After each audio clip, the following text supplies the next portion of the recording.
our channel. It is the last week of February and it's a few weeks at least before Day Zero. If you know anything about us as Friends Chat, we actually live in the city of Cape Town. More recently in Cape Town, which was announced last year but has become a lot more prominent, at least in our minds and in our reality, is Day Zero, which basically means when there will be like no water coming from our taps, right? Where you would have to go either to Pick and Pay to go and get your 50 liters of water, and that is what you would use. That's what you would get to be able to wash, to cook, because of the current natural disaster, or as other people call it, the leadership incompetence of our current governing party. If you want to hear our conversation and our thoughts, just like how we feel about this, living here, actually seeing it unfold, stick around.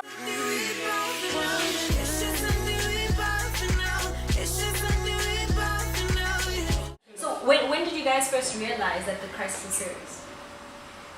I think for a long time I just thought, okay, there's this thing that they keep speaking about. If we're only finding out about it now, clearly it's not such a serious thing. That's how I felt at first. Borehole in Newlands, right?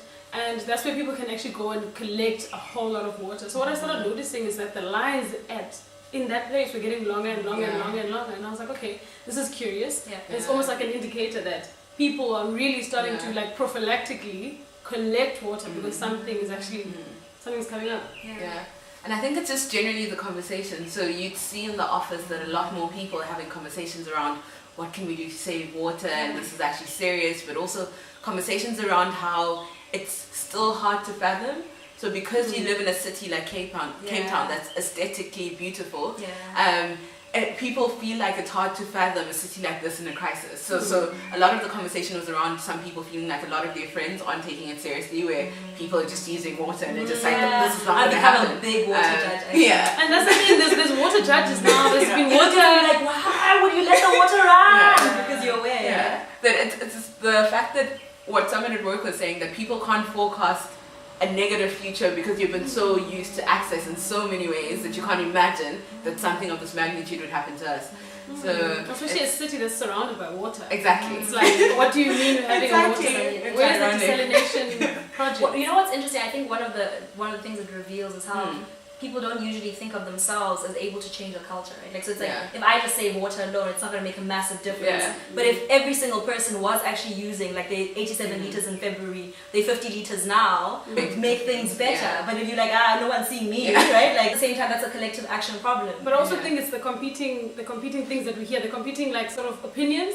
So one time you hear it's dire, it's terrible. And then just recently, the Minister of Water and Sanitation said Day Zero will not come in Cape Town. But let's actually have a discussion that's robust and that's clear, so that everyone feels that they can actually have a role to play. Because now it's like, I can go to a restaurant and no longer have water. I can no longer say, can I have tap water in the restaurant? But at home, I'm actually I'm showering for 30 minutes because I'm just doing it just for the public eye sometimes. It's not at home, it's really not a real thing.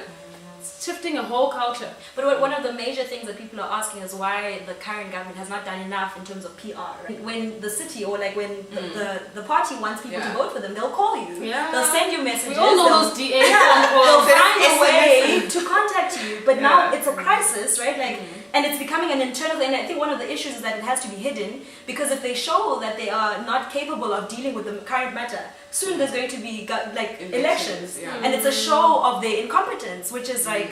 And the thing is, with the election coming, I think sometimes they lean also on some of like the business holders and stuff. And the business people are suffering. The laundromats are suffering. The people who run nurseries, where you actually have to water the plants and you sell them, those people are suffering. The people, you know what I mean? So there's almost like there's a very clear effect. There's a negative effect. And I think another layer to the conversation is probably what a lot of us have seen on Twitter and various social platforms, but a lot of black people and other people of color feeling like we've been living in a water crisis. So this is not new for us. And if you look at the access to water and sanitation in the townships close to Cape Town, you find that there is a bit, at least for me, a discomfort around how here the magnifying glass still feels a lot more broad, and a lot more people are getting involved and partnering. So many NGOs have started due to the water crisis. But if you look at access to water and sanitation in the townships, it's viewed as a problem, but not for all of us. It's a problem for them, right? And it's a problem for the government, etc.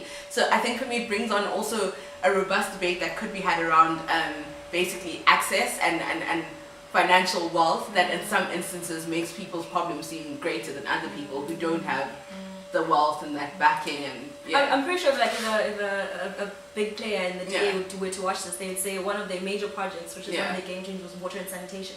And I think what it shows is the fact like they are working on a project, but the urgency of it, you don't hear about it as much, right? Like so we do know that the government is trying to do something, but it's not as urgent, or it's not considered a crisis as you were saying, right? Like because it's also for me, and you guys know this about me, but language and the importance of language. So where the language around a lot of these other projects is almost project, 3-year plan, and that's kind of the narrative stuff until then, you know, kind of narrative, versus the use of a word like crisis immediately even changes, changes the feeling amongst ourselves, but even amongst the international community.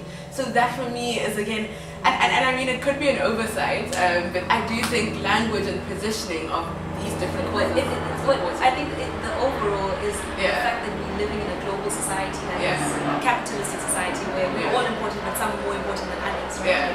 And I think what's also interesting is realizing that the problem's always been there, but we've never considered it a real problem, right? And I think like when I think of my family, which are in the rurals, my mom they were always carrying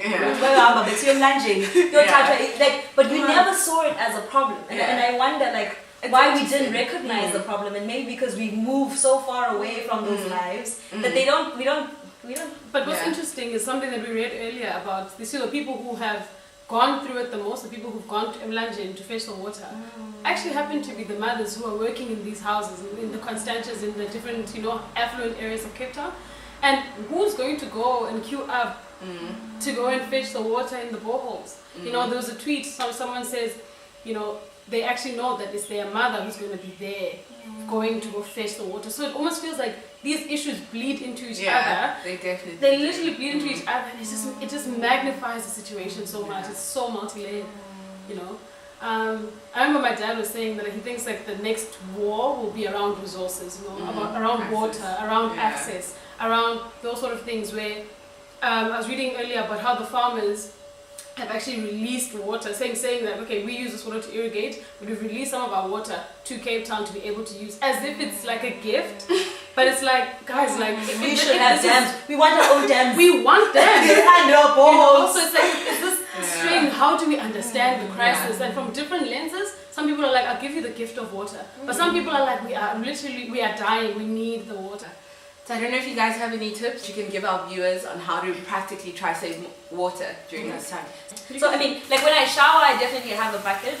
So one for before the water becomes warm, so that the colder water first is washing, and then as you shower, all the water that would normally just drip, have it collect, and you can use that to flush. To flush maybe at the end of the day as opposed to every single time. So if it's yellow, let it mellow.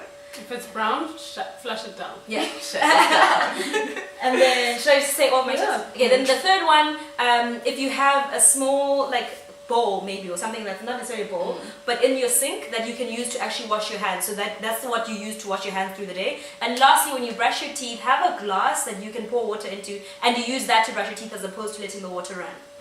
And if you have a washing machine at home, you firstly do your laundry in larger batches, so don't like do it every single second day, rather do it at the end of the week or at the end of 2 weeks if you can. And some washing machines have the pipe that comes out of the water's rinsing, collect that water, use it for watering your plants, flashing, etc. Thanks so much for listening to this video. Hello.